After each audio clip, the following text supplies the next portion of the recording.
আজ ছিল বিশ্বকর্মা পুজো, তাই সকালবেলায় তাড়াতাড়ি করে সাইকেলগুলো ধোয়ার জন্য চলে এলাম ওই পুকুরের পাড়ে। আর এই যে এরাও এসেছে আমার সাথে সাইকেলগুলো পরিষ্কার করার জন্য। আর কিছুদিনের বৃষ্টির মধ্যে দেখো এত জল হয়েছে যে পুকুরটা পুরো থই থই করছে।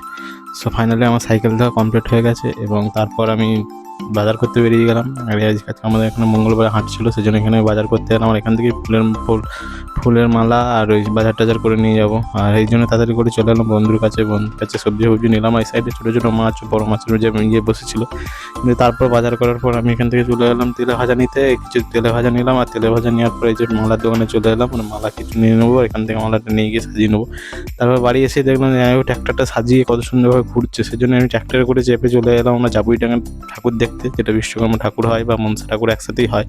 সো জানার পর আমি চলে এলাম। আর এই যে দেখতে পাচ্ছ মেলা বসেছে চারি সাইডে, আর এসে দেখছি এখানে বিশ্বকর্মা বাবু পুজো হচ্ছে। তো ভালো করে পুজোটাও দেখে নিলাম। আর তোমরা দেখে নাও, আর তোমার চ্যানেলটাকে সাবস্ক্রাইব করে নাও হলে।